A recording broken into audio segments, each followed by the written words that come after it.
سلام بیننده گرامی، اخبار آزادی را با تحولات آخری تاجیکستان و جهان پی میگیریم. عبدالله اشرف هستم در خدمتتان. امروز دوشنبه 15 مارس و در برنامه امروز این موضوع ها را خواهیم داشت. بیش از 1000 نفر مهاجری کاری با سندهای قلبقی طبی غیرقانونی وارد روسیه شدند. مفتشان FSB آنها را جستجو دارند. نام و نسب آنها الکی در دست مقامات رسمی روسیه الکی است و آنها از پی از روسیه خارج کردن آنها هستند. از بنیاد خندق‌ها در مرز تاجیکستان و قرقیزستان امنیت دو کشور بهتر شد یا نه معلوم نیست، اما تجارت نزد مرزی میان دو کشور کاهش یافت.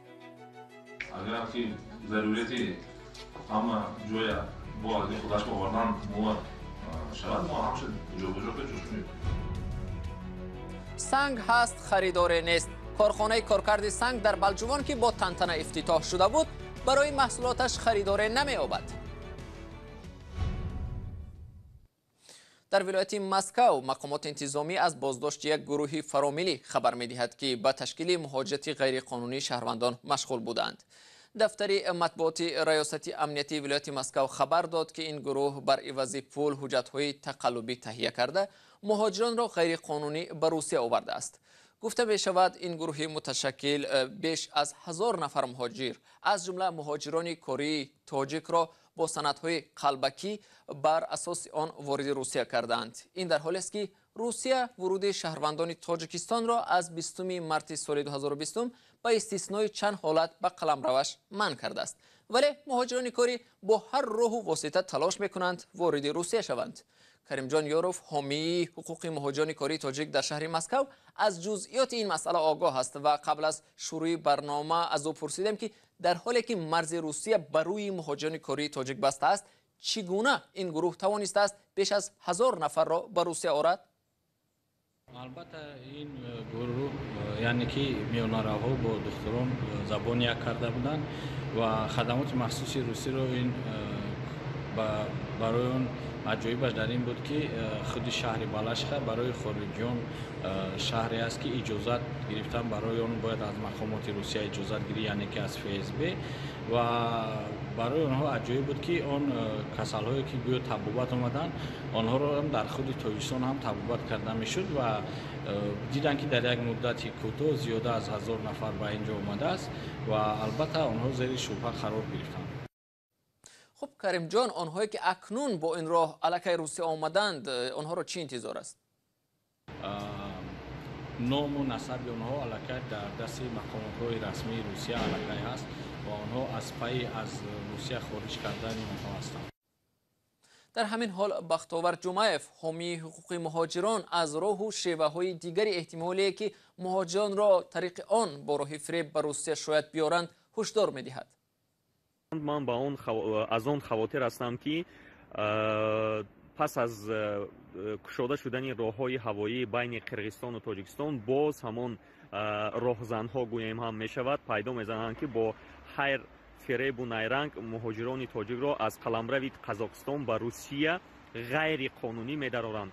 و همه شما توصیه می‌دهم که با چنین میانه‌روها باور نکنید، زیرا خدا نکرده شما را که دستگیر کردن حتما حبس میکنند و میتوانند که تا 6 ساله شما را حبس کنند.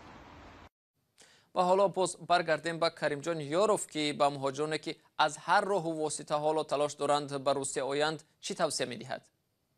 من خوب میفهمم که شرایط حاضر در تاجیکستان خوب نیست، یعنی که جای کاری نیست و از شما خواهش میکنم که کمی صبر کنید، مدت 1 ماه یا تا 2 ماه شاید که راهها گشوده شوند و شما با راه کار با راه قانونی به روسیه بیایید.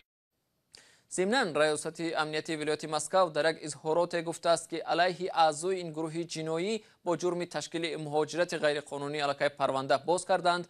به آنها از 500,000 روبل روسی جریمه تا 7 سال زندان تهدید میکند.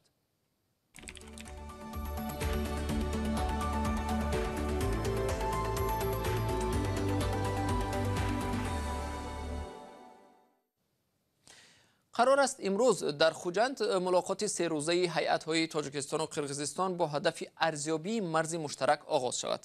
بنابر گزارش بخش قرقیزی رادیو آزادی، هیئت‌ها را سیمومین یتیموف رئیس کمیته دولتی امنیت ملی تاجیکستان و قمچیبک توشیف رهبر کمیته دولتی امنیتی قرقیزستان رهبری می‌کنند.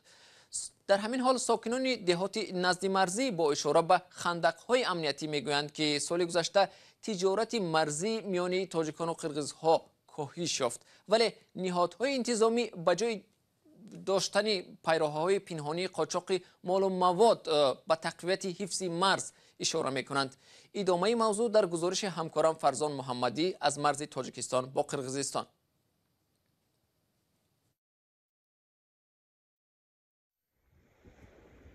ساکنان مرزی قرقیزستان در دهه ارقه و جماعت خستیورز تاجیکستان در پی کاهش پاندمی خواستار باز شدن گذرگاه‌های بین دهه‌ای هستند.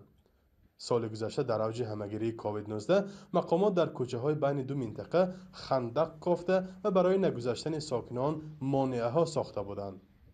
قرقیزتباران میگویند طول این یک سال نرخ خوراکوارشان گران شده و زندگیشان به مشکل مواجه شده است. تاجیکستان 90% بنزین را از ما میگیرد و اکثرا از همین ناحیه لیلک میگذرد. ما از آنها خوراکواری میخریم که خیلی ارزان است. 80% اهالی ما کمبغل هستند و از نرخ بلند خوراکواری اذیت میکشند.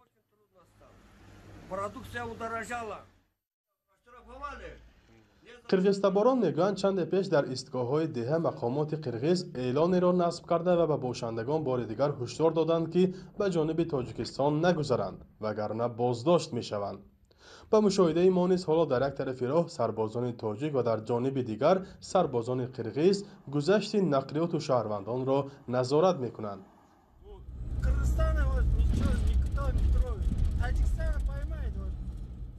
در قرقیزستان شهروندان تاجیک را بازداشت نمی کنند، اما در تاجیکستان شهروندان ما را دستگیر کردند. 2 هفته پیش 3 هموطن ما چاروا خریدند و وقتی گذشتن از گذرگاه دهه غفوروف بازداشت شدند.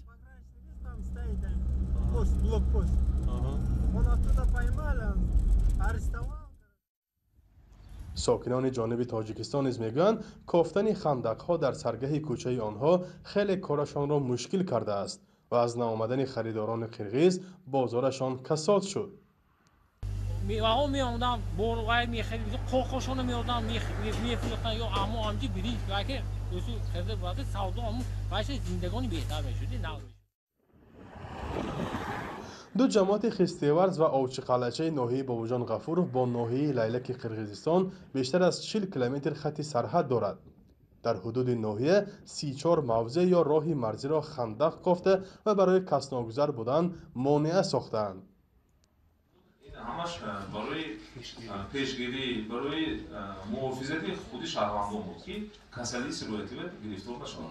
در آینده در وقتی که امروز ستاد هم جمهوری ستاد ولایتی ستاد ناحیه‌ای این مسئله رو کاربری کرده شده است. اگر که ضرورتی همه جای با از خودش آوردن ما شود ما همش جابجا کنیم جوش می‌کنیم.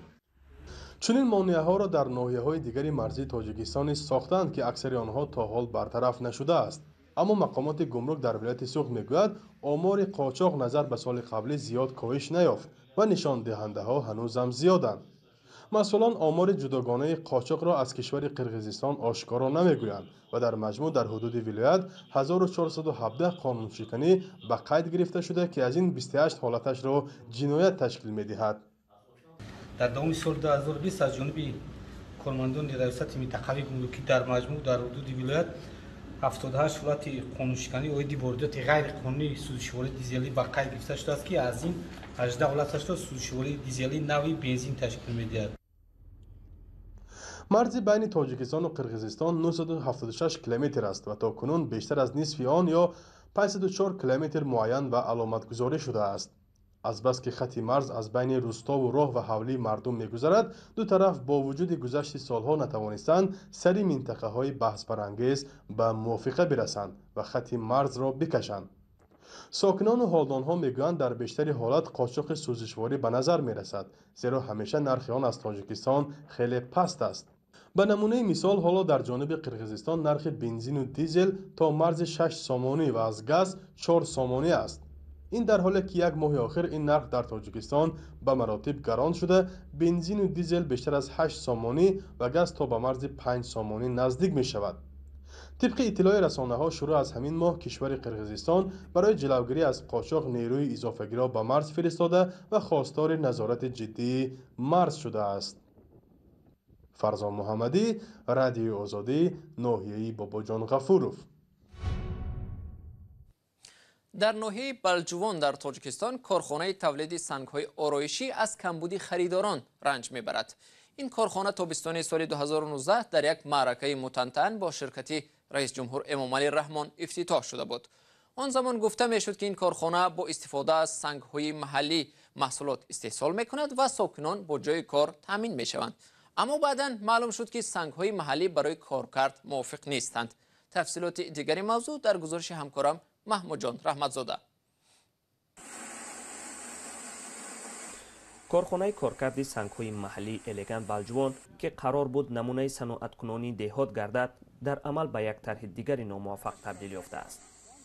پس از 1 سال و 3 ماه کارش معلوم شد که این کارخانه از مواد خام محلی استفاده کردن نمی‌تواند.